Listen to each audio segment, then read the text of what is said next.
Marta. El Departamento de Farmacobiología y el Centro de Investigación sobre el Envejecimiento. Oficialmente, la doctora González pertenece al Departamento de Farmacobiología, pero trabaja en el Centro de Investigación sobre el Envejecimiento porque van a ver en su plática de hoy el tema que nos ocupa es en esencia. La doctora Claudia se formó muy buena parte de su carrera en la UNAM, hizo la licenciatura, la maestría y el doctorado en investigación biomédica básica ahí en la UNAM, y después hizo una estancia postdoctoral en el Instituto de Fisiología Celular también de la UNAM, para después ya dar las gracias al alma mater y cambiar de aire. Se fue a hacer otra estancia postdoctoral en el Instituto Nacional de Artritis y Enfermedades Musculoesqueléticas y de la Piel, NIAMS, en Estados Unidos. En su investigación ha identificado nuevas moléculas y eventos de señalización en las células cebadas, que son las que inician reacciones inflamatorias agudas y mantienen un estado crónico de producción de citocinas y factores angiogénicos y neuromoduladores. Su laboratorio realiza investigación para identificar cuáles pueden ser marcadores de senescencia asociados a los efectos crónicos de este tipo celular en el crecimiento de tumores y en la neuroinflamación. Además, ha realizado la identificación y evaluación de compuestos naturales con actividad antiinflamatoria y potencialmente xenomórfica. Como todos sabemos, la inflamación crónica es el origen de muchas de las enfermedades que ahora son tan prevalentes en nuestra población. Todas estas hojas que estoy pasando son sus publicaciones. Tiene muchísimas publicaciones, pero yo quisiera centrarme también en los reconocimientos, grandes reconocimientos que tiene la doctora, como por ejemplo, uno de sus estudiantes fue el ganador del tercer premio de inmunología Sergio Estrada Parra, en la categoría de tesis de doctorado, que fue otorgado por la Sociedad Mexicana de Inmunología y por Becton Dickinson en 2011. También ha ganado 2 veces sus estudiantes el premio Dr. Jorge Rosenkrantz en el área de investigación básica, una vez en 2020 y otra en 2013, y también el Premio Nacional de Investigación en Salud, que otorga la Fundación Mexicana para la Salud y la Fundación GlaxoSmithKline. Estos son los doctorados, lo que siempre los investigadores decimos, nuestros hijos académicos, que también ahora están pues, teniendo grandes éxitos en forma independiente. Es un gusto, un enorme gusto tenerla aquí hoy para platicarnos lo que está haciendo para identificar marcadores de senescencia. Muchas gracias, Claudia. Muchas gracias. ¿Sí me oyen? ¿Sí? Sí. Muchas gracias. Muchas gracias, Marta. Gracias por la presentación. Para mí es un gran honor estar el día de hoy aquí dando este seminario. Cuando yo estudié en la maestría en investigación biomédica básica, mi tutor, el doctor Adolfo García Sainz, nos mandó a varios estudiantes de maestría a tomar clases al CEPESTAB y tuve el honor de tomar clases excelentes con varios investigadores de esta serie. Muchas gracias. Por supuesto, el doctor Martínez Palomo, el doctor Gómez Lojero de Bioquímica y otros profesores que nos hicieron en aquel momento el favor de enseñarnos cosas que en la universidad todavía no se habían desarrollado bien. Entonces, muchísimas gracias, estoy muy emocionada.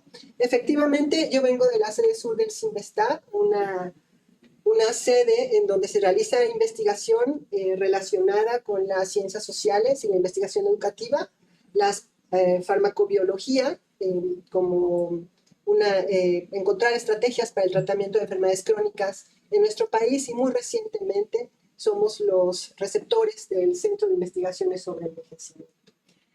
Mi línea de investigación ha sido durante muchos años la transducción de señales, porque la transducción de señales constituye el proceso más importante que desarrolla una célula dentro de un tejido y también en vida libre. Las señales del exterior son las que normalmente determinan la división celular, la adaptación metabólica, la secreción de mediadores y, por supuesto, el control metabólico. Cuando yo comencé mis estudios, estudiábamos la acción de la adrenalina sobre células del hígado, y en aquel momento lo más complicado era medir la fosforilación de alguna proteína que nos interesaba. En la actualidad sabemos que todos los sistemas que controlan el cuerpo humano están relacionados entre sí por mediadores químicos, cuya información tiene que ser integrada dentro de las células de cada tejido y dan como resultado lo que nosotros llamamos el estado fisiológico. Cuando decidí hacer mi postdoc, tomé la decisión de estudiar uno de los sistemas más complejos y maravillosos que existen, que es el sistema inmunológico, donde la comunicación celular juega un papel fundamental, dado que los procesos que ocurren en una parte del cuerpo son sensados por ciertas células que llevan los mensajes hacia nódulos especializados y producen mediadores, que a su vez son sensados por otras células. Tan es así que las diferentes poblaciones del sistema inmunológico, tanto linfocitos T como linfocitos B, por ejemplo, se diferencian gracias a la presencia exclusiva de cierto tipo de mediadores en el entorno. ¿Okay? Entonces, para mí, el sistema inmune sigue siendo una de las fronteras más importantes de la fisiología de los mamíferos en general y de los animales en general. Sabemos que el sistema inmunológico es un sistema distribuido y autónomo porque muchas de sus células llevan a cabo reacciones locales que resuelven el problema en ese momento y generan mediadores para indicar que el problema ha sido resuelto. Y cuando este mecanismo de resolución no funciona bien, pues entonces hay estados crónicos que pueden reflejarse en la aparición de otro tipo de padecimientos. El sistema inmunológico está construido con base en tener una respuesta sobre otra, también como una respuesta sirve de andamiaje para la siguiente respuesta. Hay procesamiento paralelo, lo que quiere decir que hay muchas respuestas ocurriendo simultáneamente y que además hay un engarce dinámico, lo que quiere decir que una respuesta va incorporando a otras respuestas de otras células de manera ordenada y cuando algo de esto falla, entonces tenemos desórdenes que van desde los autoinmunes hasta las infecciones, por ejemplo, y ahora sabemos también que el sistema inmunológico está relacionado con muchos cambios en el sistema nervioso central. Mi línea de investigación se ha centrado en estudiar a células del sistema inmune innato, ahorita vamos a ver por qué. Esta es una diapositiva de un libro de texto que todos conocen. El sistema inmunológico monta respuestas muy tempranas en unas cuantas horas, gracias a que tenemos células residentes en los tejidos que son capaces de reconocer aquellos agentes patógenos o no patógenos, pero extraños, que penetran en nuestro cuerpo. Asimismo, son capaces de reconocer moléculas que se generan por el daño ocasionado por el desgaste, por ejemplo. Este tipo de moléculas nosotros las llamamos patrones moleculares asociados a patógenos, o PAMPs, o patrones moleculares asociados a daño, o DAMPs. Este tipo de células, entonces, del sistema inmune innato, tienen en su superficie la capacidad de reconocer esos patrones y tener sistemas de señalización que conectan a esos receptores con cambios fenotípicos en las células del sistema inmune innato, que a su vez, por ejemplo, rompen a las proteínas que son fagocitadas y luego las presentan en su superficie a las células T por un complicado mecanismo que nosotros conocemos con el nombre de sinapsis inmunológica. De manera muy interesante, las células del sistema inmune innato en los libros de texto han sido ubicadas como aquellas células que no tienen memoria inmunológica, que no mantienen una capacidad de responder ante un estímulo nuevo, considerando los estímulos anteriores. Y gracias a experimentos de epigenética sabemos que eso no es verdad. Mientras que la inmunidad adaptativa guarda la memoria con base en clonas específicas que van a ser amplificadas reconociendo a los antígenos, las células del sistema inmune innato guardan su memoria gracias a modificaciones epigenéticas que ocurren dentro de su núcleo. Y por lo tanto, sí, tenemos reacciones inflamatorias, que son de la respuesta inmune innata, que van cambiando con el tiempo, que van cambiando con la edad y que van cambiando según nuestra historia inmunológica. La célula que me ha interesado es esta que está aquí. Se conoce con el nombre de célula cebada porque es una célula que fue descrita por Paul Ehrlich, gracias a que tiene muchos gránulos electrodensos en su citoplasma. A veces es mal traducida como mastocito y esto se debe a que fue una mala traducción en español.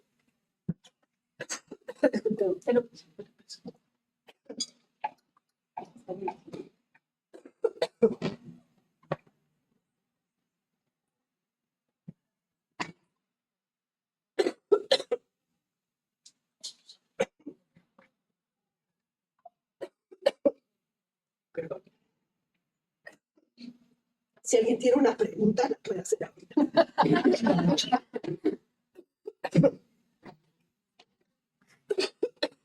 Una pastillita. Aquí la tengo, no tengo pastilla. Aquí la tengo, sí, está todo. Se supone que venía yo lista. Bueno, tómate tu tiempo, ¿no? Gracias. Bueno, entonces, mastocito tiene la raíz de mastos, que quiere decir célula de la mama. Entonces, los mastocitos no son las células cebadas. ¿Okay? Estas células están anatómicamente localizadas en las terminales nerviosas periféricas y adosadas a los vasos sanguíneos. Aquí en este dibujo podemos verlas muy cerca de los capilares, de tal manera que aquellos mediadores proinflamatorios lo que hacen es romper las uniones del endotelio y permitir la inflamación. Aquí las tenemos distribuidas en la oreja de un ratón sano, en donde podemos observarlas pegadas a las arteriolas y también a los capilares. Un ratón normal tiene aproximadamente 300 células por milímetro cuadrado de células cebadas por la piel. Y en el ser humano estamos alrededor de 250 células por milímetro cuadrado. Estas células son muy antiguas. Aparecieron por primera vez en los tunicados hace 684 millones de años. Mientras que los linfocitos son muchísimo más recientes. Aproximadamente. Claudia, ¿por qué no te Sí, tomas no tu te tiempo? tomamos tanto, sí, tómate Ahí tu voy, tiempo. está pasando. Sí, no sufran, ahí voy. No, porque yo, no, yo digo porque a mí me pasa lo mismo, entonces, Ahí vamos. En el desarrollo embrionario, las células cebadas también son muy primitivas, aparecen muy temprano en el saco vitelino. Aquí las tenemos junto con los macrófagos, mientras que los linfocitos aparecen ya avanzado el desarrollo del embrión. Una de las cosas más interesantes de este tipo celular, entonces, es que junto con los macrófagos son las primeras células que van a reconocer a los patrones moleculares asociados a daño y a patógenos. En el desarrollo embrionario sabemos que en el ratón las células se generan en el saco vitelino y las mismas células que son generadas en el saco vitelino permanecen en el adulto por muchos años. En el ratón pueden ser hasta 2 años de vida del animal y, como vamos a ver, en el ser humano todavía mucho más. Esta característica de ser las mismas células que son generadas en el saco vitelino las que permanecen después en la piel y, por ejemplo, en la glándula mamaria, las ubica como algunas de las células más importantes para estudiar el fenómeno inflamatorio a lo largo de la vida, porque su función permanece constante a lo largo de todo el desarrollo embrionario hasta la adultez del individuo. En el caso del ratón, el ratón adulto es un mosaico en donde varias células provienen del mesonefros aortagonadal y las tenemos en cavidad peritoneal, en el tracto gastrointestinal y en el pulmón. Y una vez que llegan a los tejidos residentes, las células cebadas tienen la capacidad de producir mediadores inflamatorios de manera diferencial, gracias a la influencia de los mediadores producidos localmente. Esta ilustración nos muestra diferentes tonos de verde, lo que indica que las células cebadas que ya se encuentran en los tejidos son capaces de producir diferentes mediadores en cócteles específicos, dependiendo del estímulo que las esté activando y el órgano en donde se hayan desarrollado. Los estudios de transcriptómica han mostrado que las células cebadas constituyen un linaje muy particular en el ratón. Aquí están las células T y aquí están las células cebadas. Vemos que son poblaciones completamente diferentes entre sí. Y en este diagrama les muestro que las células cebadas constituyen un linaje diferente incluso que el de los macrófagos o de células dendríticas, que también son del sistema inmunitario. En el caso del humano no es la excepción. Aquí tenemos un estudio también de transcriptómica de células cebadas de la piel, y aquí tenemos el conjunto de genes característico de las células cebadas, mientras que acá tenemos el otro extremo en el humano, que son los neutrófilos, por ejemplo, o los macrófagos, en los cuales vemos una diferencia también muy importante, colocando a esta estirpe celular de manera muy característica lejos de las demás. En el ser humano, las células cebadas tienen una función fundamental en la comunicación con el sistema nervioso central, de tal manera que muchas reacciones anafilácticas que tienen su origen en el estrés o en la liberación de sustancia P se deben precisamente a esta comunicación estrecha. El estrés lleva a la liberación de sustancia P, que lleva a la liberación a su vez de los mediadores proinflamatorios de las células cebadas. Así, las alergias de origen neurológico tienen su origen justamente en esta comunicación tan estrecha. Otra cosa que sabemos es que cuando ocurre una denervación experimental o accidental, las primeras células en ser reclutadas al sitio del daño son las células cebadas y ayudan a la regeneración de las neuronas y las terminales nerviosas periféricas. Estas células son muy interesantes, además, porque en el estudio transcriptómico que les mostré, se puede ver que hay una correlación bastante buena entre los genes expresados en células cebadas de humano y de ratón, lo que las hace un buen modelo para poder estudiar justamente estas células en las dos especies y poder extrapolar más o menos sencillamente los hallazgos en ratón directamente al ser humano. La colección de mediadores inflamatorios que secretan las células cebadas es muy amplia. Aquí les muestro solamente una lista pequeña. Hay muchos factores de crecimiento, entre los cuales destaca el factor de crecimiento del endotelio vascular, el VEGF. También muchas proteasas como la triptasa, la quimasa, por ejemplo, y también desde luego las aminas biogénicas como la histamina y la serotonina. Múltiples citocinas como la interleucina 6, la interleucina 1 beta, el TNF, hasta la IL-10, por ejemplo, el TGF beta, son secretadas también por las células cebadas. Y muchos lípidos bioactivos, como los leucotrienos C4, el B4, las prostaglandinas C2, pero además también los endocannabinoides, la anandamida y el 2-AG, lo que indica que estas células son capaces no solo de iniciar la inflamación, sino también de frenarla con la producción de estos lípidos bioactivos. Como les mencionaba, la vida media de las células cebadas es muy larga. En esta tabla les muestro la vida media de los neutrófilos de la sangre, por ejemplo, que son de 13 a 19 horas. Los monocitos hasta de un día.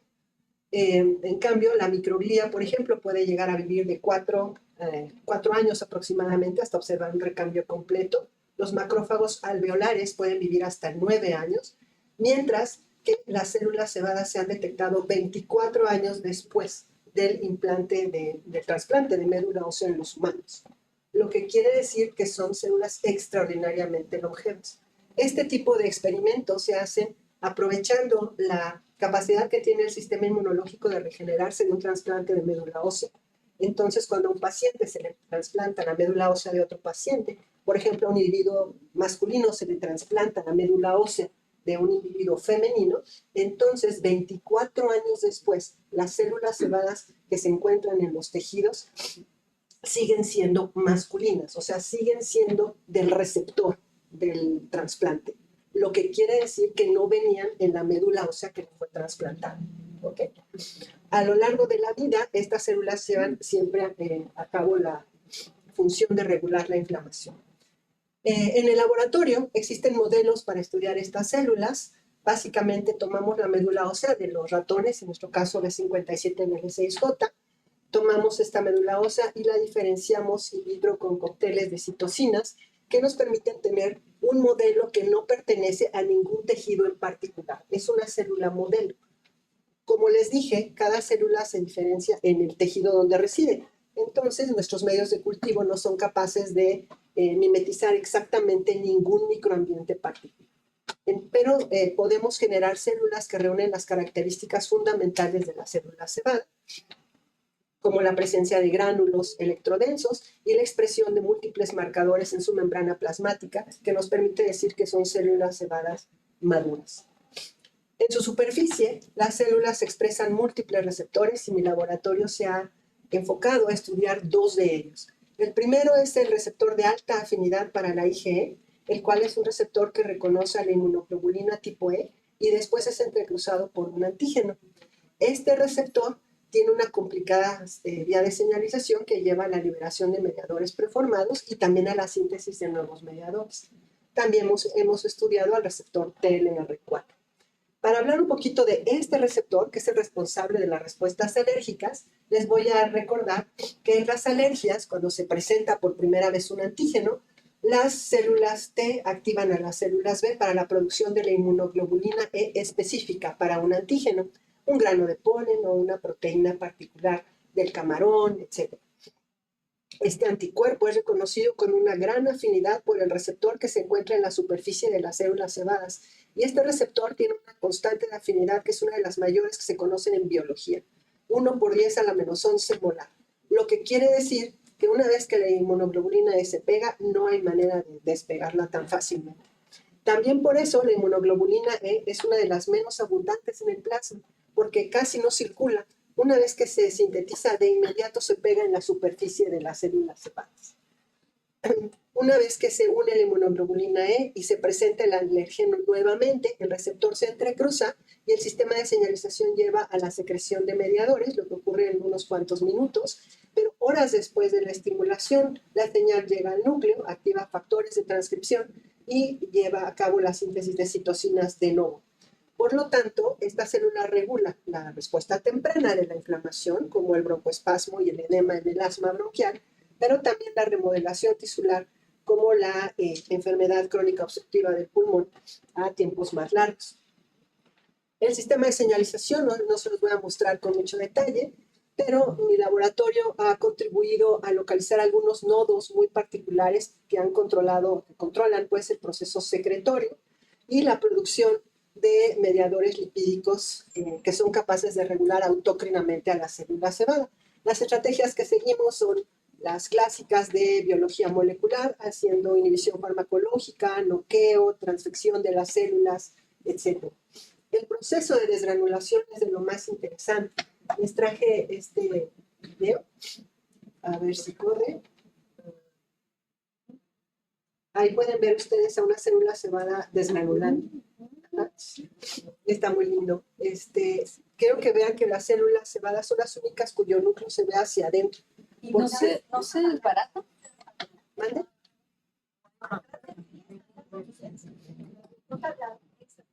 Ok. Sí, las células cebadas, cuando las vemos al microscopio, aquí están estoy viendo la cavidad peritoneal de una rata volteada al revés, de tal manera que estas son fibras de colágeno que están soportando a las células. ¿En cuánto tiempo ocurre, Claudia? La desgranulación ocurre en 15 minutos y aquí está comprimido el tiempo. Ajá. ¿Y no se mueren estas que se No, desgranulan? pueden regranular en 6 horas aproximadamente. Wow. Debido a que la desgranulación ocurre tan rápidamente, entonces los síntomas de las alergias suelen ser bastante rápidos, ¿no? Después de la inhalación del alérgeno o consumir un antígeno que nos está haciendo daño, entonces las células pueden secretar rápidamente su citoplasma, su contenido granular. La biología celular de este fenómeno ha intrigado a los científicos por más de 40 años. De hecho, la célula cebada fue el lugar en donde se descubrió una corriente de calcio que se llama la corriente de calcio operada por vaciamiento de las fosas, la SOCI.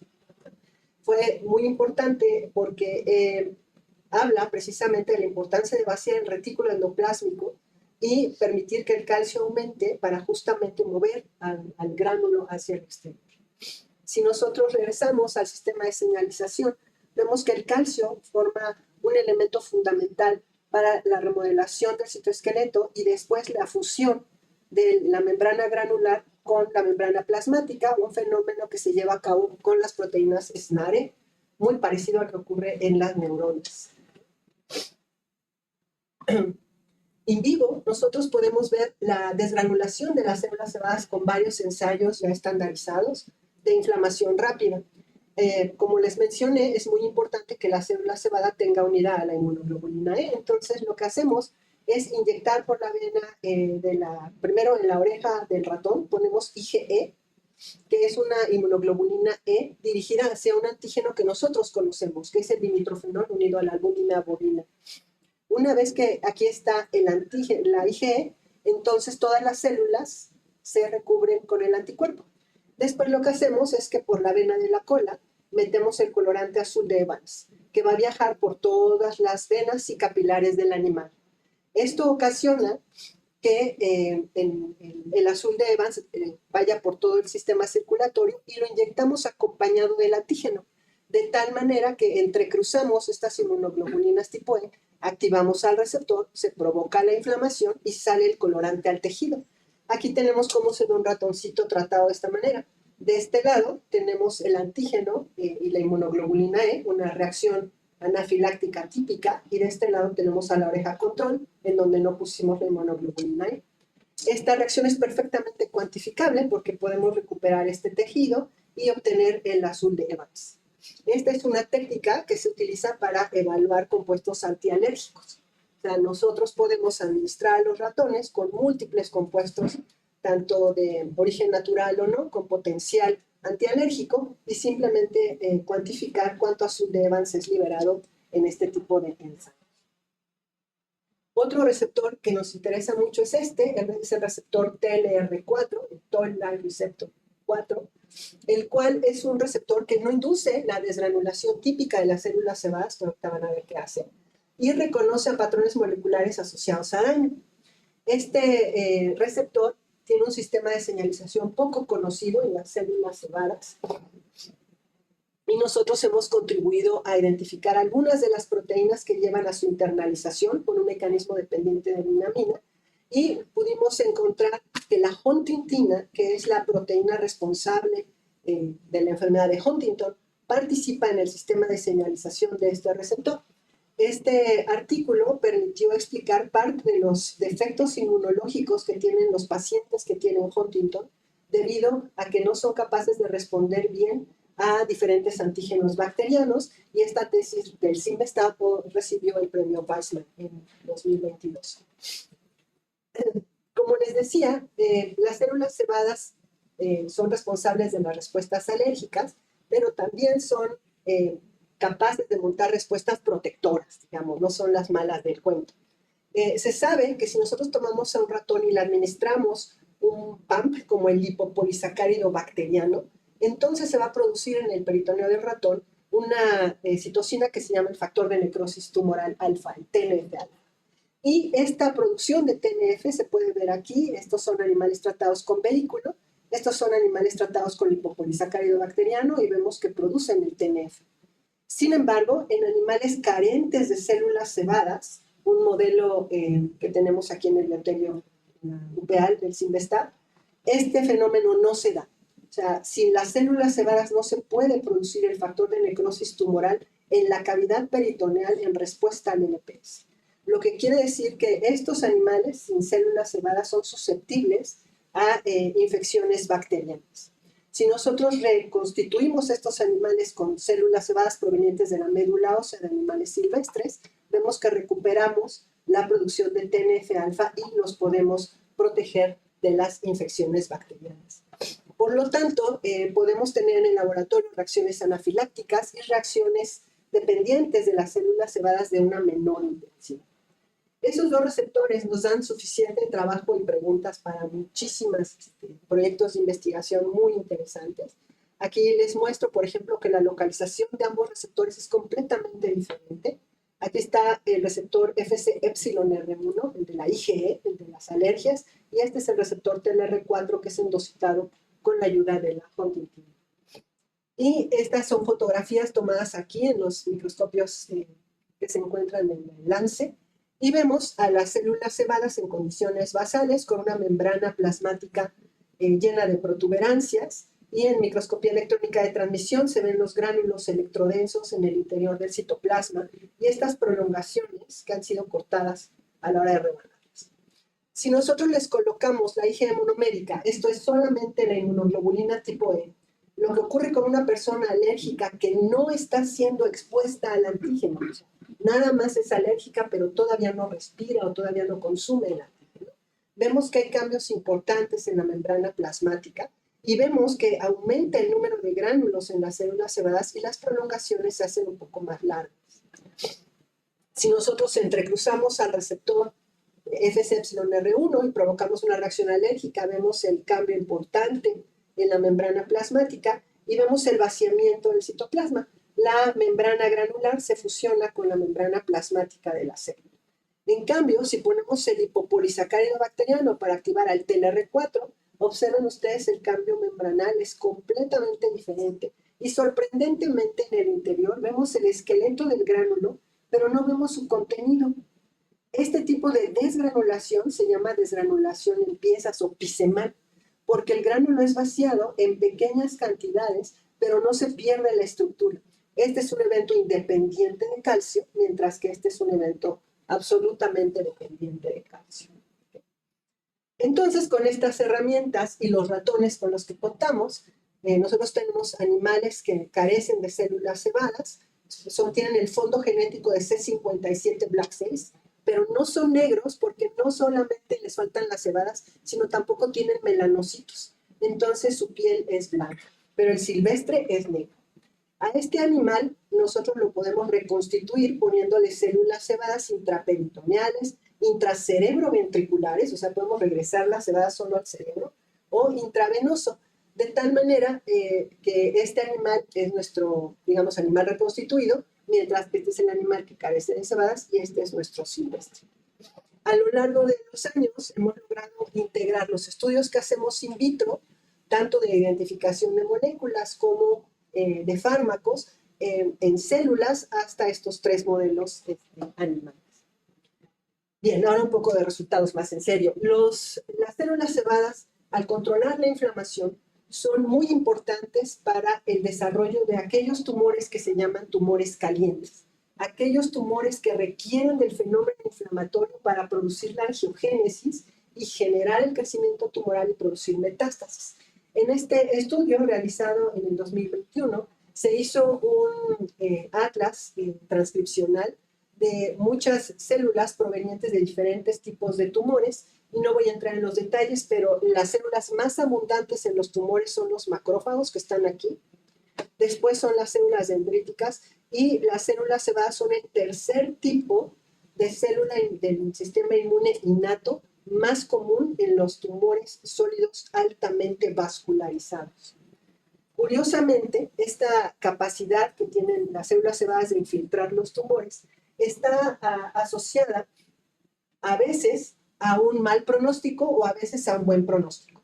En este esquema les muestro en rojo aquellos tumores en donde la presencia de células cebadas es un marcador de mal pronóstico, de que no van a responder a la terapia tradicional, como los linfomas, tanto el Hodgkin como el no-Hodgkin, la efusión pleural maligna, por ejemplo, el cáncer gástrico o el carcinoma hepatocelular.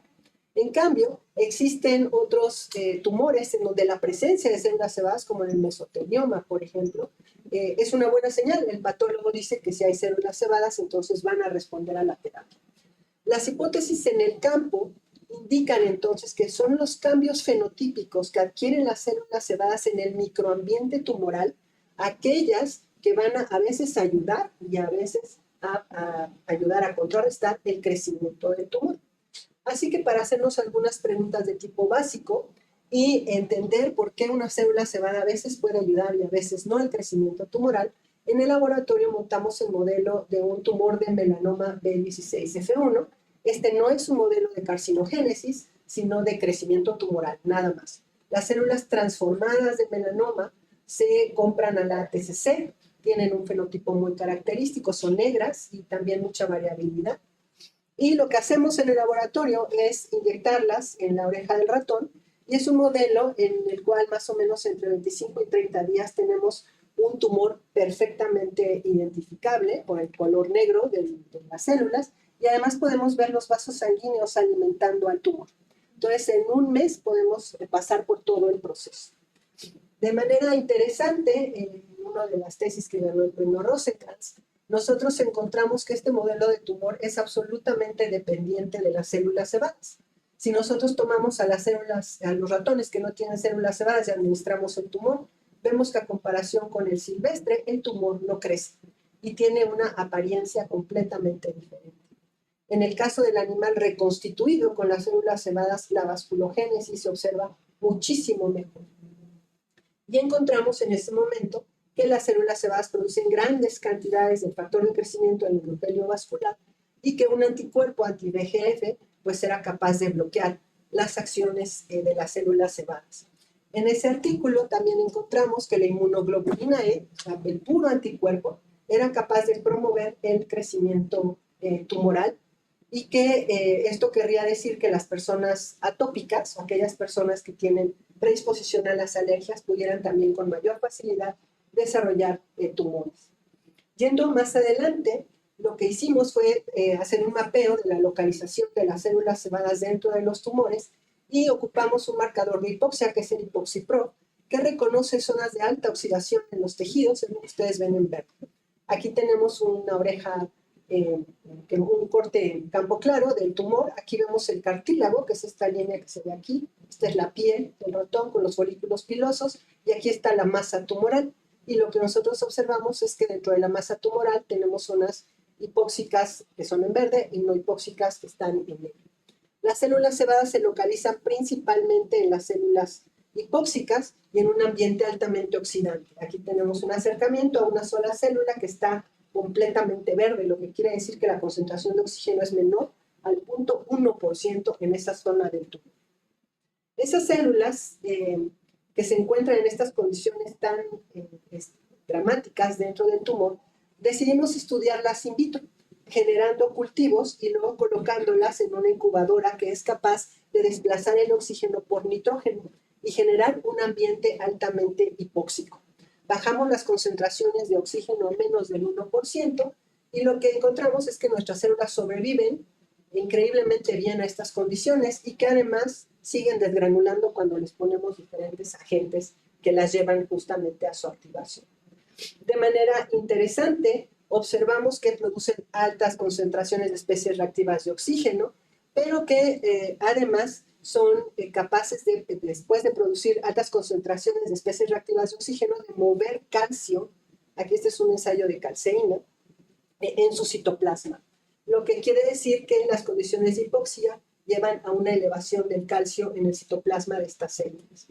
No me voy a entretener mucho, pero hicimos un perfil de citocinas proinflamatorias y proangiogénicas como el VEGF y vemos que conforme aparece la hipoxia, pues entonces se producen más citocinas proinflamatorias y que esto depende de manera muy exquisita de la presencia de un ambiente oxidante, porque el Trolox, que es un antioxidante, es capaz de prevenir esa acumulación.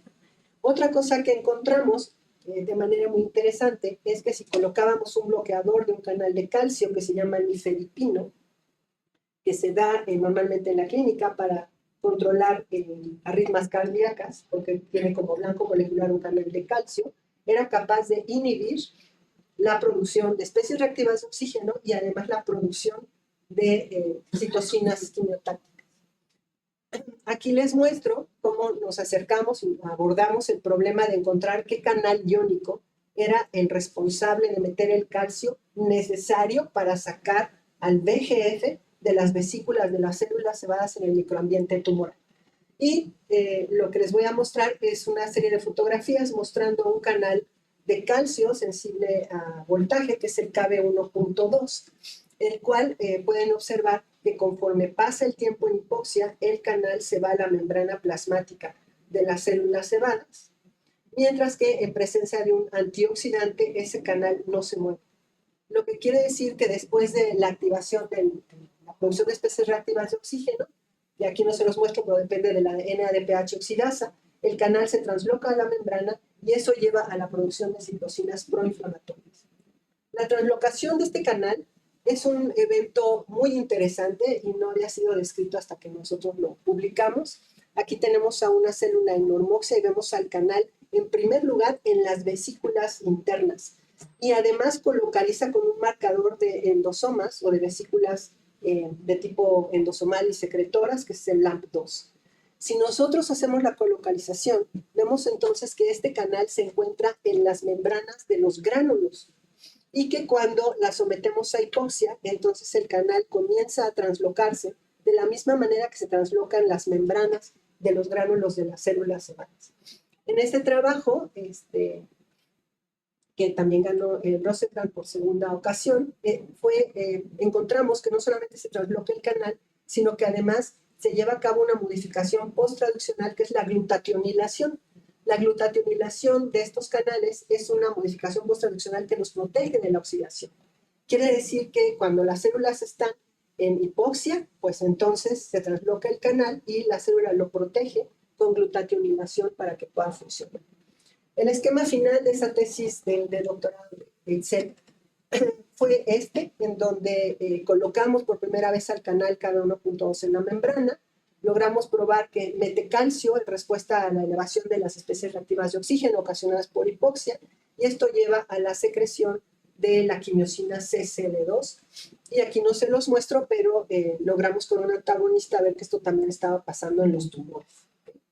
Estábamos muy contentos en esta época, en el 2020, cuando nos cayó la pandemia, y como a todos nosotros, y no solamente ocurrió eso, sino que la evidencia se acumulaba para decir que la hipoxia en un tumor no es un fenómeno que uno pueda fácilmente mimetizar en una incubadora y que uno diga, claro, metemos a la célula a una concentración de 1% oxígeno y la dejamos ahí 5 horas y nos vamos a comer algo y regresamos. Resulta que la vasculatura tumoral es tan aberrante que los tumores tienen un proceso que se llama hipoxia intermitente o hipoxia cíclica. ¿Qué quiere decir? Que se producen los vasos sanguíneos en el tumor, pero con respecto al tiempo la oxigenación dentro del tumor va cambiando.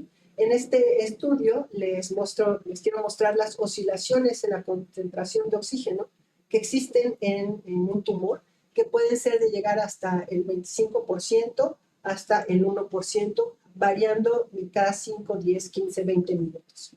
Este tipo de estudios nos llevaron a preguntarnos si realmente teníamos el modelo ideal y si nuestro canal de calcio era importante en un modelo tumoral real. Y entonces lo que hicimos fue tratar de mimetizar justamente el modelo de hipoxia cíclica. ¿Por qué no cambia? Ya cambió. Lo primero que hicimos fue tratar de ver si nuestros tumores tenían hipoxia cíclica. Aquí está nuestro tumor, aquí hay un corte, otra vez el cartílago, la masa tumoral y la piel. Aquí tenemos los núcleos celulares en azul y aquí tenemos el pimunidazol en verde. Las zonas hipóxicas son las verdes, pero aquí aparece un color rojo. Ese color rojo es CD31, o sea, los vasos sanguíneos. Y una de las cosas que observamos es que aunque aquí hay un vaso sanguíneo muy grande, ese vaso sanguíneo está justamente cerca de una zona hipóxica. Y de hecho parece no funcionar porque alrededor del vaso sigue habiendo zonas hipóxicas. Un análisis detallado muestra que aunque hay vasos sanguíneos en el tumor, las zonas siguen siendo hipóxicas. Y esto es un indicativo anatómico de la presencia de hipoxia cíclica, porque hay vasos sanguíneos que a veces dejan salir oxígeno o sangre oxigenada y a veces no. Entonces, una vez que encontramos que esto ocurría en los tumores, hicimos un acercamiento y encontramos justamente a las células cebadas alrededor de un vaso sanguíneo, pero metido completamente en una zona hipóxica, o sea, en un vaso sanguíneo completamente disfuncional, porque esto estaba completamente hipóxico. Entonces, lo que hicimos fue regresar a la incubadora y ahora lo que hicimos fue ciclos de hipoxia-reoxigenación para tratar de mimetizar el ambiente tumoral. Vimos que hay oscilaciones en la producción de especies reactivas de oxígeno y vimos que hay oscilaciones en la producción del RNA mensajero para el factor de crecimiento del endotelio tumoral.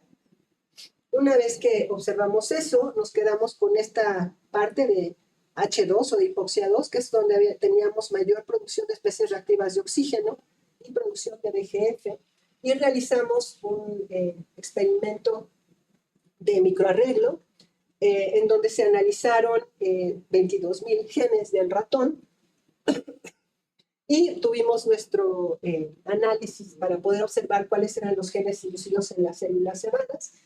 En realidad, lo que encontramos es que pues, estaban distribuidos tanto en núcleo, mitocondria, pero pues la mayor parte de ellos estaban en el citoplasma y tenían que ver, obviamente, unos cuantos con la cadena respiratoria, varios factores de transcripción. Para nosotros lo más impresionante fue observar, obviamente, que las vías metabólicas son las que están activadas en las células en hipoxia, las de fosforilación oxidativa, pero justo debajo de las de fosforilación oxidativa tenemos a las del FC epsilon R1. El receptor de las alergias es aquel receptor cuya vía de señalización está más activa cuando las células se encuentran en hipoxia. Y en estos experimentos nosotros ni siquiera colocamos G, o sea, eran células completamente naive, y el solo hecho de colocarlas en hipoxia cíclica inducía los genes de este sistema de señalización. De manera muy interesante, este microarreglo nos llevó a encontrar otra cosa que no esperábamos. Y es que la mayor parte de los genes que tenían un cambio mayor y que tenían mayor certeza de realmente estar cambiando, estaban relacionados con un fenotipo que se llama el fenotipo de senescencia de las células cebadas.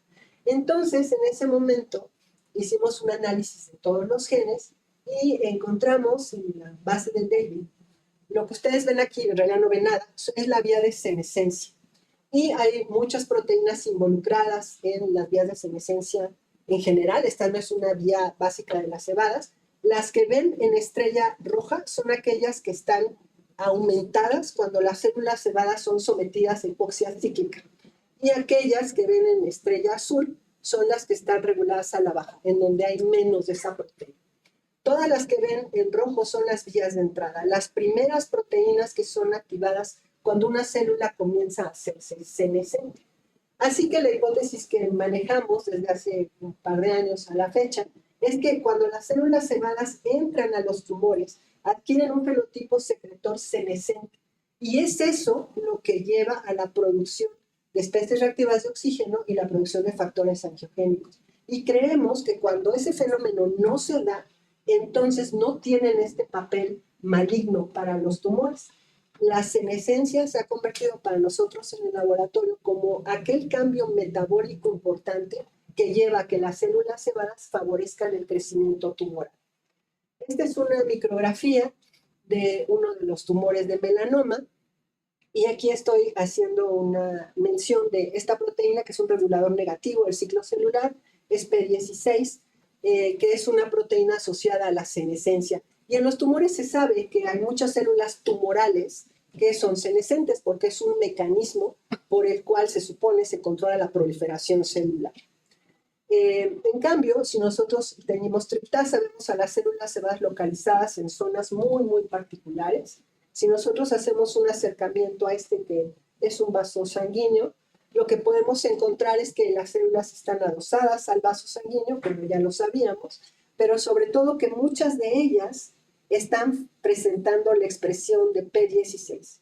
Entonces, lo que creemos es que la hipoxia lleva a la inducción de senescencia y esto lleva a la secreción de factores proangiogénicos en las células cebadas.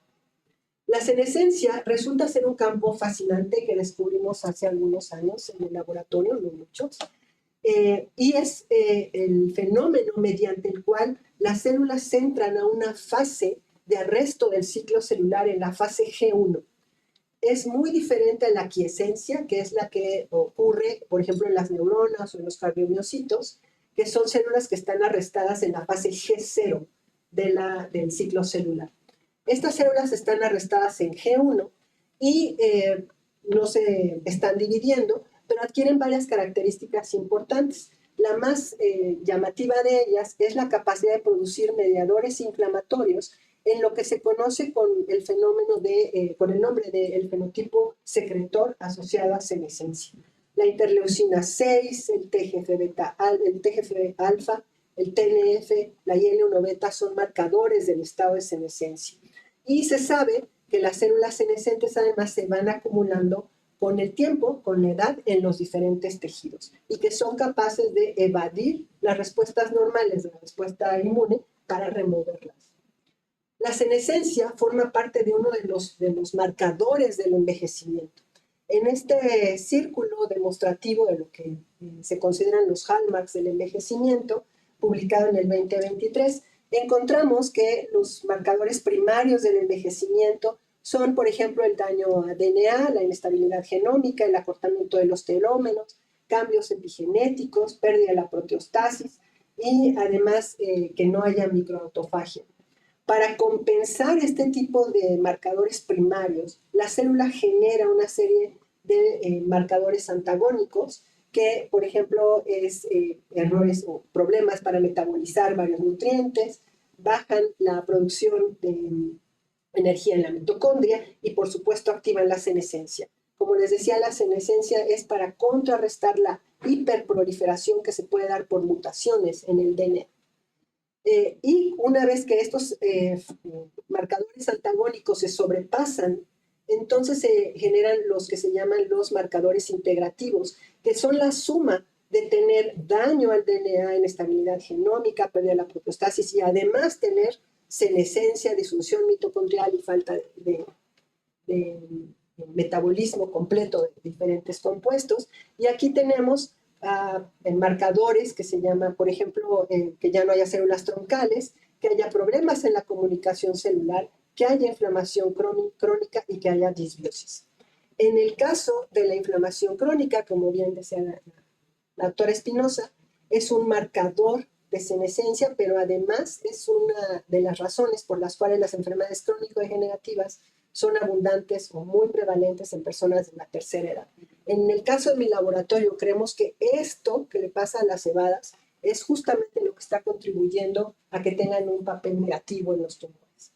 Así que nos hemos dedicado a montar un modelo de senescencia en los animales y tenemos el modelo clásico en donde tomamos células de un animal joven y simplemente las dejamos crecer y crecer y crecer por semanas y semanas en la incubadora hasta que empiezan a tener los marcadores de senescencia.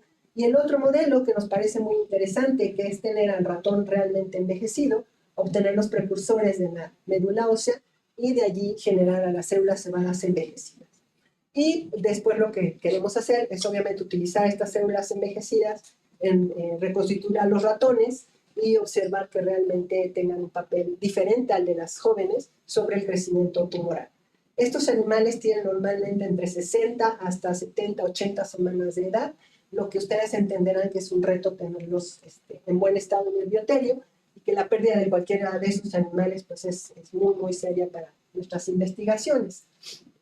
En el primer modelo, donde dejamos crecer a las células por mucho tiempo, hemos logrado obtener, después de 16 semanas de cultivo, cambios en el tamaño de una célula, que eso es una característica de la célula senescente.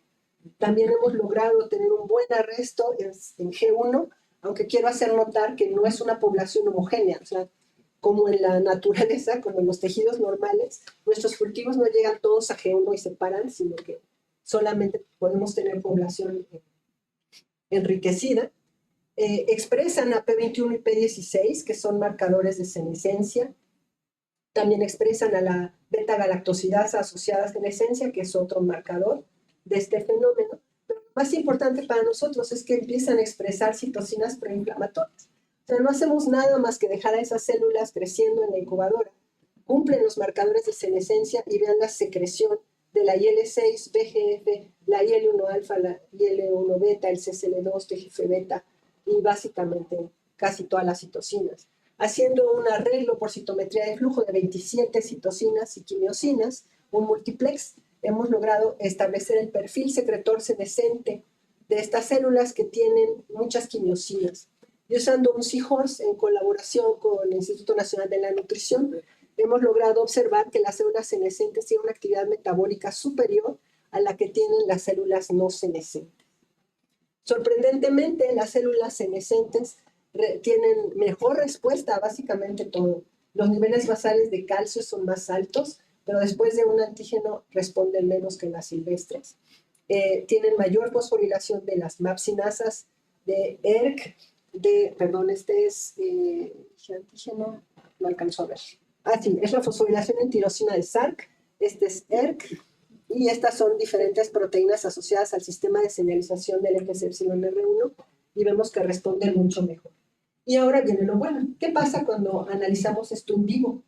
Resulta que si nosotros tomamos animales jóvenes de 8 semanas o envejecidos de 60 semanas y a todos les administramos LPS, tenemos el modelo montado para que puedan producir el factor de necrosis tumoral y eso depende de las cebadas. Para comprobarlo, tenemos aquellos animales que no tienen cebadas y aquellos animales que son reconstituidos con dos tipos de células. Vamos a tener animales carentes de cebadas reconstituidos con células jóvenes y animales sin células cebadas reconstituidos con células que provienen de animales envejecidos de 60 semanas. ¿Qué es lo que nosotros encontramos? Vemos aquí en la gráfica de 60 cómo la producción de TNF-alfa es muy buena en un animal envejecido, superior a la del animal joven. Este es un animal wild type. Si nosotros retiramos a las células cebadas, vemos que esta respuesta ya no se observa, que era lo que ya esperábamos, ya lo habíamos observado también en ratones jóvenes, pero cuando reconstituimos a las células cebadas, ahora tenemos incluso un basal más alto a las 16 semanas y una cantidad mayor de TNF. Lo que quiere decir que estas células sí están expresando marcadores de senescencia y sí están teniendo una respuesta mucho mayor hacia un PAMP, en este caso el LPS. Estamos en proceso de probar esto en los tumores, hay ahorita una tesis de doctorado en eso, y hasta aquí le quiero dejar para hacerles el llamamiento a que la inflamación o el envejecimiento inflamatorio es una de las fronteras, pues, ahorita del sistema inmunológico, porque estamos oscilando entre la inmunosupresión en cuanto a la terapia, digamos, no, la terapia del inflammation no sería suprimir al sistema inmunológico, ¿no?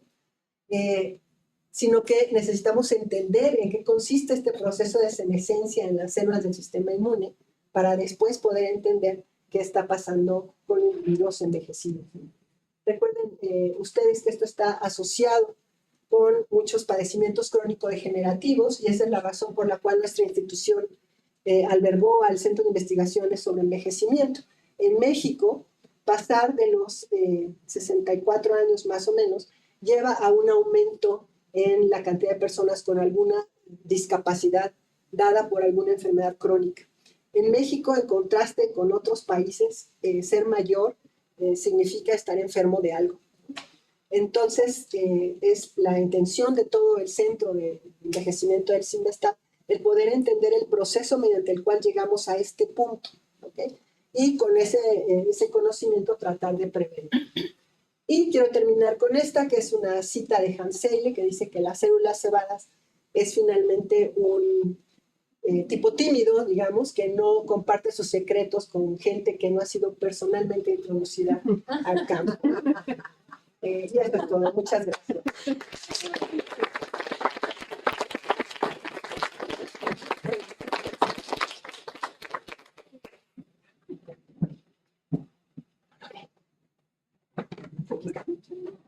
Sí, muchísimas gracias por esta plática increíblemente interesante. Muchos datos, mucha novedad y pues muchas preguntas también que nos quedan aquí. Y quiero preguntar, aquí tenemos a Rosy. Voy a prender la luz, ¿eh? Gracias de primera. Muchas preguntas desde la ignorancia absoluta. Esas son las mejores. La hipoxia funciona para hacer cambios. Pero, por ejemplo, otros estreses térmicos también funcionan de la misma manera. Sí, hay vías de señalización que están compartidas por los diferentes tipos de daño. Por ejemplo, la hipoxia está muy bien estudiada porque de hecho hay un factor de transcripción por hipoxia, se llama HIF. Y es el más estudiado. Sin embargo, hay otros tipos de daño que inducen senescencia. Por ejemplo, en el laboratorio hemos encontrado que si pones a las células en LPS para estimular al TLR4, después de 8 días se vuelven senescentes. Y esa se llama senescencia inducida por estrés. Las hipótesis dicen justamente que después de tener una serie de estímulos proinflamatorios a lo largo de la vida, tú empiezas a tener un fenotipo secretor senescente más frecuentemente en las zonas del sistema inmune. Y el interés está sobre las células del sistema inmune innato, justamente por la larga vida media que pueden llegar a tener. Mientras que las poblaciones de linfocitos T y B van desapareciendo, tienen poco tiempo ahí, y ahí el interés está en que pasa en la médula ósea o en el timo, que es el vaso que se está generando. En las células del sistema innato se concentra uno en el estrés. Tu pregunta, la respuesta a tu pregunta es sí, otros tipos de estrés inducen senescencia. De hecho, se sabe, por ejemplo, que después de cortar una herida, si tú vuelves, cicatrizas y luego vuelves a cortar, el número de células senescentes aumenta en esa nueva cicatriz. Y así vas, tú aumentas el daño y aumenta el número de células. Igual en la artritis reumatoide, en la articulación de la herida. Ahorita nos hablaste un poco de las otras células del sistema inmune que viven menos, pero de alguna manera una célula senescente puede tener influencia sobre los linfocitos T, aunque no tenga. Sí, por supuesto sí. Una de las cosas graves de esto es que las células senescentes tienen un fenotipo secretor, que así se llama, asociado a senescencia. Entonces están afectando a todas las células que tienen juntas. De hecho, una célula senescente puede volver senescente a la célula de punto. Y eso se sabe porque medios condicionados de células senescentes puestas sobre cultivos no senescentes llevan a senescencia. La otra es, tu modelo con ratones viejitos, nos hablaría de que a la misma célula, o sea, en la edad condiciona el fenotipo sin importar el entorno. Sí. ¿Es así? Sí. Sí, porque tengo cambios en los basales. Ok, pero por ejemplo, no sé si los ratones cambian de nutrición, cambian, o sea, si tienes elementos adicionales, o sea, ¿sirve o no sirve? O sea, ya es una condición de pérdida el asunto de la edad. Parece que sí, efectivamente parece que sí. O sea, los ratones que no tienen cebadas, o sea, siguen acortando telómeros y siguen envejeciendo. Te debo decir que hemos sacado sangre de los animales que no tienen cebadas hasta las 70 semanas, no más allá. Y tienen menos mediadores inflamatorios, son más delgados, comen exactamente lo mismo y son, pues sí, tienen menos inflamación sistémica. O sea, creemos en este momento que las células cebadas contribuyen a la inflamación sistémica. Pero antes de que todo el mundo piense en neutralizar las cebadas, déjenme decirles que los animales que no tienen células cebadas son más delgados, son más ágiles, viven un poco más, no tienen inflamación y son ansiosos, agresivos, se matan entre ellos los machos cuando los transportamos simplemente de aquí a la sede sur. ¿Por qué? Porque las células cebadas contribuyen al desarrollo del campo y a varias partes importantes, sobre todo del tálamo. Los seres humanos, los que no tienen células cebadas, también son más malos. Desafortunadamente no existen seres humanos que no tengan células cebadas, de ahí se cree que son células muy, muy importantes de la biogénesis embrionaria. Lo que sí tenemos son seres humanos que tienen mastocitosis, que es un tipo de cáncer de las células cebadas y se forman tumores en todo el cuerpo y están altamente inflamados. Esas personas normalmente tienen obesidad y tienen ya en edades muy avanzadas algún tipo de deterioro cognitivo. Pero normalmente no hay humanos. Al contrario, sí. Mostró una foto muy bonita de la zona hipóxica con un vaso que aparentemente está taponado. Me pregunto si los vasos sanguíneos que sí sueltan oxígeno y tal tienen la misma densidad de células macrocíticas alrededor. Ahorita una buena pregunta, estamos ocupando una técnica que se llama Clarity, que nos permite cortar una rebanada de 500 micras, fijarla con acrilamida, quitar lípidos y entrar con el confocal hasta varias micras. Nuestro mejor corte ahorita son 150 micras de reconstrucción. Y lo que estamos encontrando es que la vasculatura de un tumor que se genera en ausencia de células cebadas tiene una gran permeabilidad. Son vasos cuyas uniones endoteliales no están funcionando y tienen una síntesis muy bajita de la oclidina 5. Entonces, creemos que es un cambio en permeabilidad, básicamente. En lugar de que el endotelio esté perfectamente sellado, tenemos un endotelio abierto. Y a la pregunta de si las células cebadas se distribuyen homogéneamente, no hemos llegado a esa parte todavía. Le aviso en cuanto. Pero es que o sea, claro, a lo mejor una sobresimplificación, pero parecería que la célula cebada aprieta la célula y a lo mejor pueden hacer experimentos de tie junctions y células cebadas de aquí y de allá y ver si Sí, le mueven sería ahí. interesante, sería interesante. En realidad, el paradigma es que los abren. O sea, la inflamación consiste en que la célula cebadas secreta algo y el vaso se abre, ¿no? Ese es el paradigma que existe. No hemos estudiado los otros factores, no hemos visto si hay cambios en permeabilidad hacia el otro lado, ¿no? Que pudiera ser si es que nuestras células cambian de fenotipo. Y de la introducción me quedé con la idea, otra vez simplista, que TLR4 y el receptor de IgE actúan de manera como opuesta, ¿no? Actúan de manera diferente, Y efectivamente. entonces, igual mostró unos datos bien bonitos donde poniendo IgE en el modelo de melanoma, Aumenta.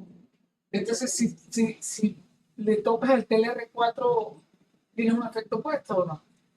No, nosotros tenemos un ratón que no tiene el TLR4 y reconstituimos animales con células cebadas carentes del receptor TLR4. Los tumores crecen menos. O sea, de alguna manera el receptor TLR4 está ayudando al crecimiento tumoral. Los estudios in vitro que hemos hecho muestran que el TLR4 ayuda a reclutar a las cebadas al tumor. Llegan mucho menos sin el TLR4 porque seguramente reconocen a los DAMs. Y estamos caracterizando algunas proteínas que conectan al TLR4 con el citoesqueleto. La respuesta es que efectivamente cuando uno estudia la célula en el entorno, ya sea tejido o el microambiente tumoral, esta célula está sujeta a muchos ligandos. Y la célula hace una integración de esas señales que están afuera. Lo que hago es simplemente hacer un modelo, ¿no? O sea, estimulo o el FC o el TOL4. Y en el microambiente tumoral la tengo inserta en todo lo que hay ahí dentro y simplemente me pregunto si funciona o no el receptor. Sí. Y la última pregunta general, ¿en qué momento mis IgEs aprendieron a reconocer el veneno de avispa? O sea, Es una buena. o sea, Aparentemente desde los haciendo indicados. mención a la cita que cita ahí al final, ¿no? O sea, que Sí, las reacciones alérgicas están definidas como reacciones inmunes de alta intensidad hacia compuestos no dañinos. Pero si se fija, esa es una definición operacional, no dañino o sin dañino es algo que inventamos nosotros, ¿no? El propio y extraño también hasta cierto punto. En este momento, las hipótesis sobre la generación de IgE contra sustancias no dañinas está en la presencia de altas concentraciones de interleucina 4 e interleucina 13 en el momento en que la célula T activa el linfocito B. Esto lleva a un cambio de clase hacia la IgE. Y hay familias en donde hay mutaciones en los promotores de esas citocinas y todos son atómicos. Sin embargo, no es la única explicación, porque también la dieta y la microbiota tienen que ver con el cambio de clase. o sea, entonces no es que mi IgE aprendió, sino que hubo un cambio de su tipo. Claro, si el linfocito B, en lugar de producir IgG, produjo IgE.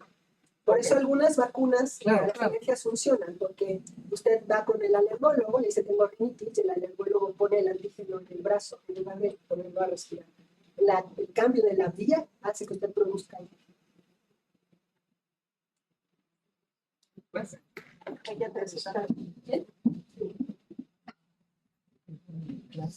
Pero otra. Muy interesante.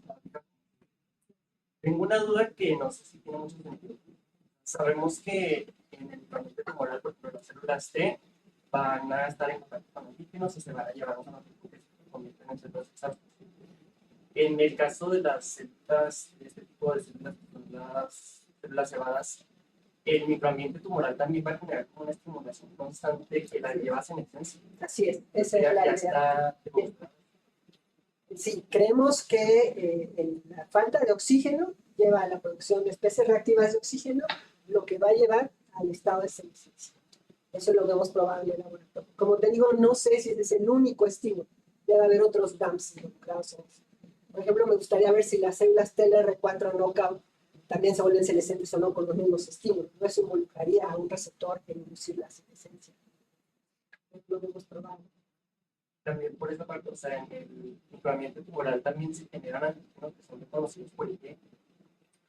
Eso no lo sé. Hay una gran parte del estudio de las alergias que se llama inmunoalergo-oncología, porque resulta que hay algunas IgEs que son protectoras contra el crecimiento de algunos tipos de tumor. ¿Okay?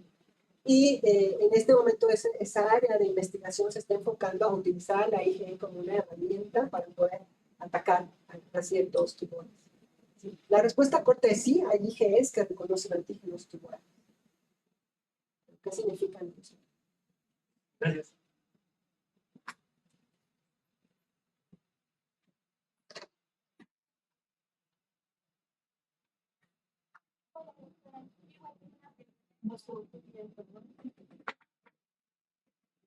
Si quieres que pasemos este.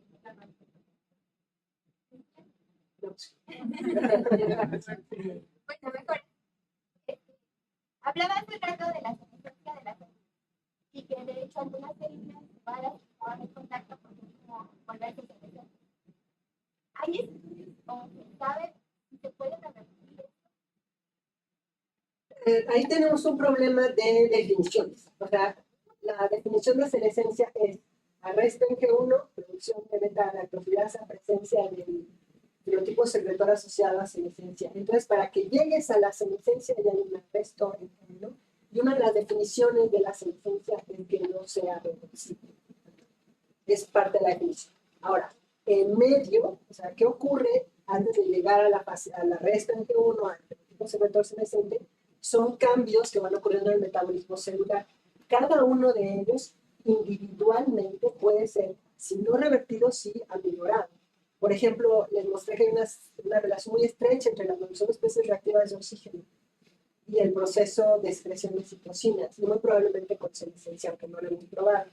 Los antioxidantes, por ejemplo, todos los que usamos en el laboratorio, sí son capaces de disminuir esa primera señal. No hemos visto si logramos alargar el tiempo hasta que se vuelvan senescentes. ¿Sí? Pero digamos que para llegar a esta senescencia hay pasos intermedios, poco a poco no se levanta la célula y eso sí los puedes ir controlando. ¿Sí? Para eso se ocupan, hay dos tipos de fármacos, unos se llaman celulíticos y otros xenomórficos. Entonces, estos tipos de fármacos lo que hacen es tratar de bloquear las acciones del fenotipo secretor senescentes o de eliminar a las células que están en proceso de senescencia.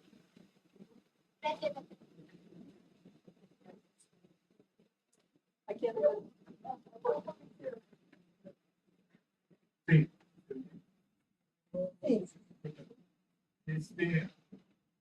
Por lo que hemos visto aquí en el seminario, hay una relación ahí entre la cuestión de inflamación y pues, la senescencia. Entonces, la pregunta así muy simplona será, ¿qué pasa con animales aténicos que no tienen mucho contacto con infecciones y que por lo tanto uno supondría que tienen menos inflamación que un animal normal, ¿no? Las infecciones funcionan en el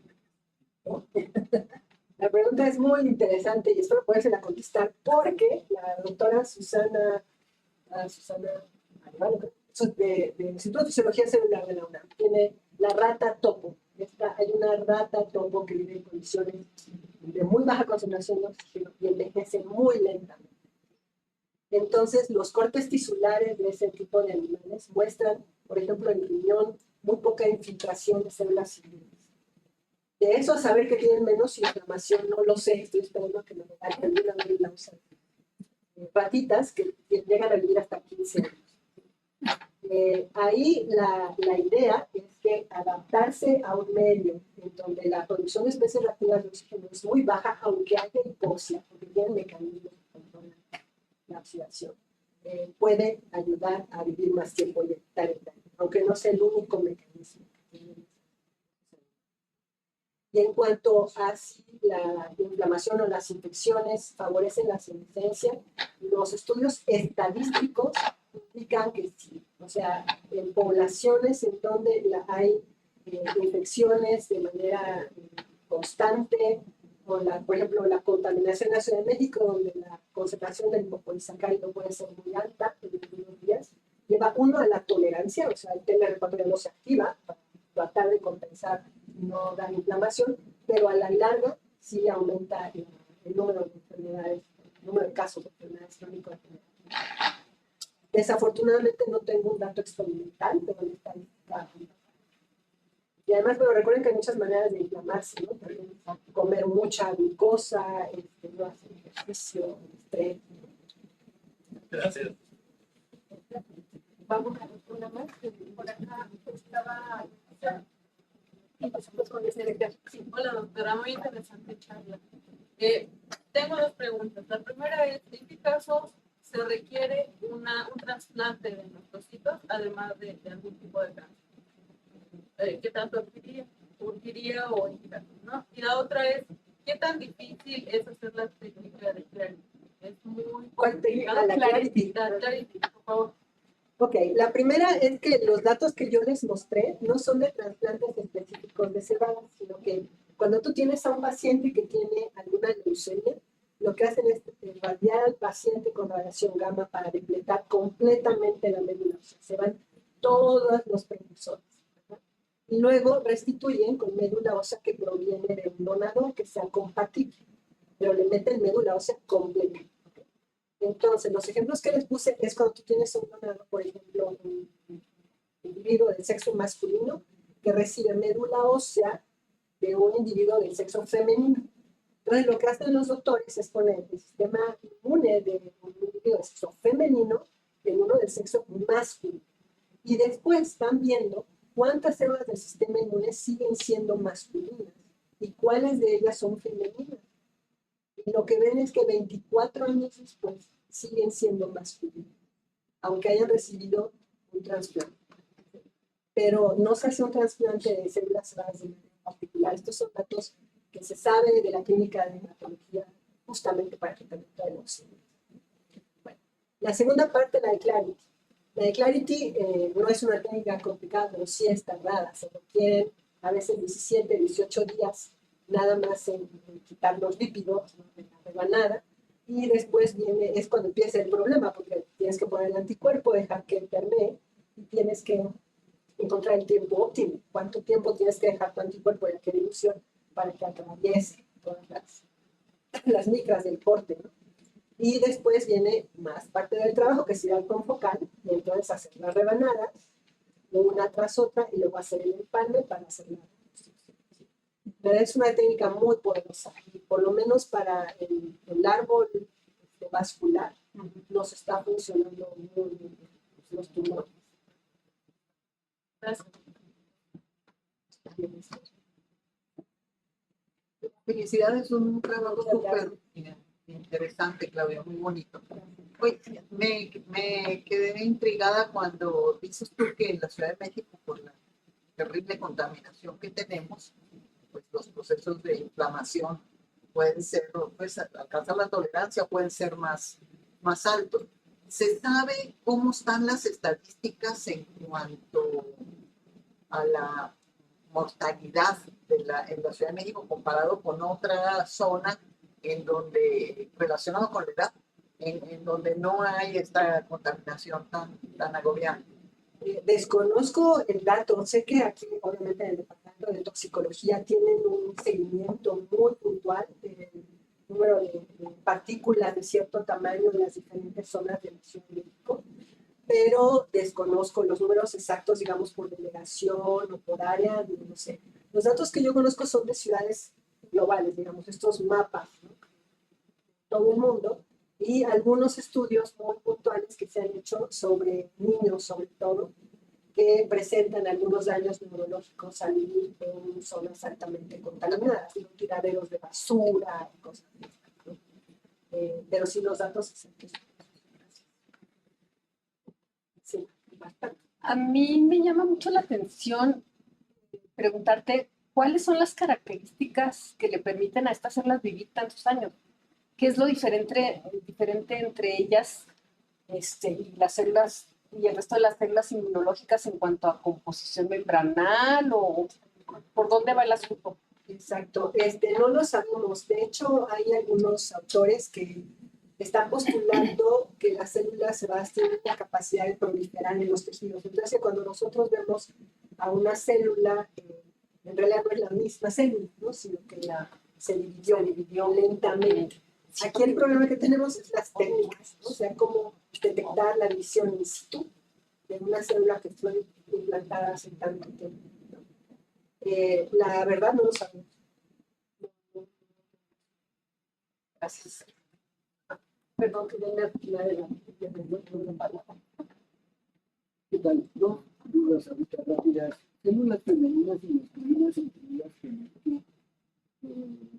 cromosomas. Como cromosomas XY o XX, nada más. Así es como se hace. ¿Tienen alguna diferencia en su funcionamiento? No hasta donde yo sé. Hasta donde yo sé. Digamos que esa es la técnica que yo sé que se emplea para saber de dónde viene esa fertilidad.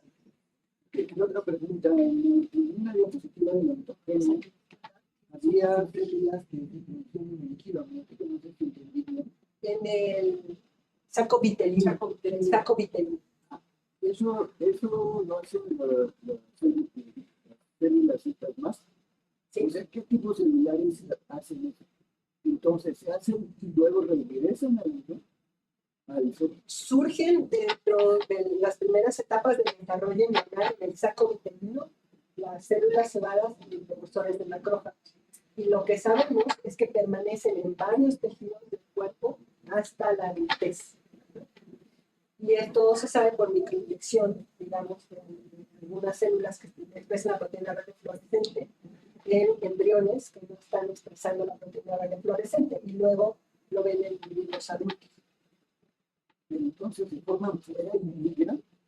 Se forman en el saco vitelino, ayudan a la angiogénesis embrionaria y después permanecen en los diferentes tejidos.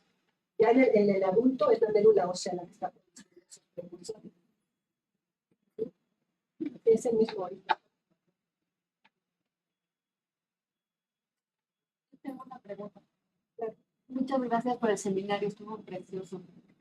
Y la pregunta es, hay algunos tumores que se asocian con la edad, ¿no? Son más típicos de personas mayores que de jóvenes. Aquí se ha visto si hay algún papel de estas células, por ejemplo, porque nos mostrabas que en algunos casos las células cebadas tienen una función protumoral y en otros no. ¿Hay alguna relación? Hasta el momento no, quitando a aquellos tumores líquidos que son mucho más frecuentes en niños, por ejemplo las leucemias. Los tumores sólidos, efectivamente hay algunos como el de vías biliares, por ejemplo, que se expresan o aparecen con mayor frecuencia en personas mayores. No hay hasta ahorita ninguna relación en cuanto a la edad y la aparición de las células cebadas, sino lo que hay es la correlación entre el patólogo, lo que dice es si son sujetos a cierto tipo de terapia y van a responder a la terapia PD1, PD1, por ejemplo, nada más. Sí. Eso sería interesante.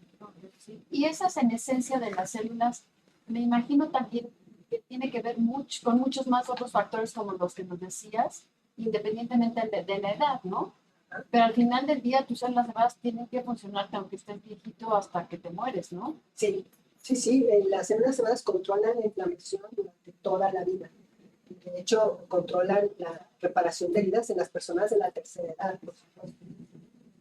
Entonces allí van y funcionan aunque se están en... Así es. Ahora, en general uno utiliza el término inflammaging o el envejecimiento inflamatorio, pero también es verdad que no se manifiesta igual en todas las personas.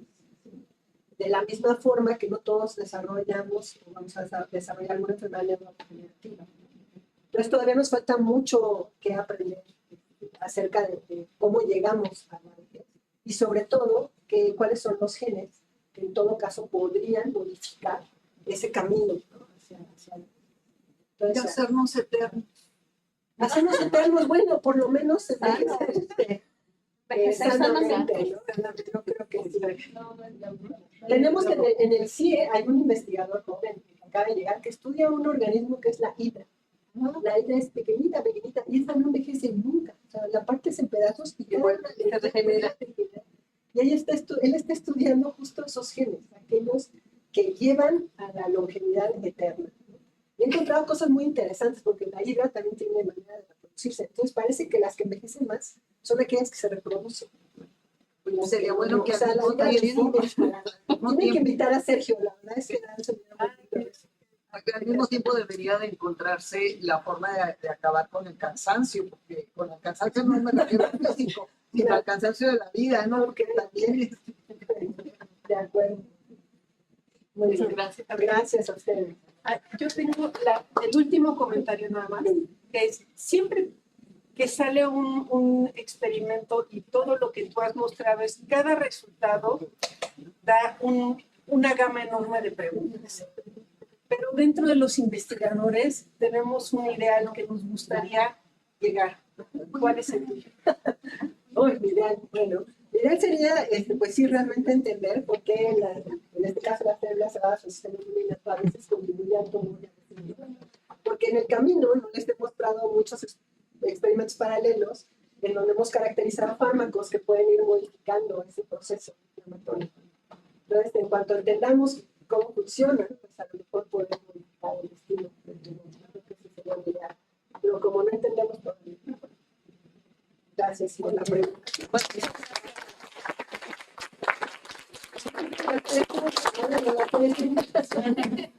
Hacemos una excursión. Hacemos una excursión.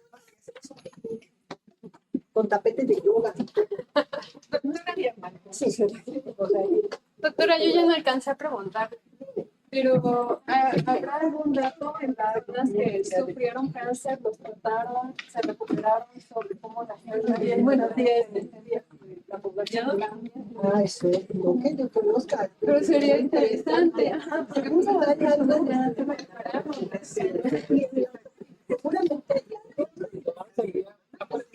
No, es que llegaron tarde. Tenemos una colaboración. Yo soy la buena.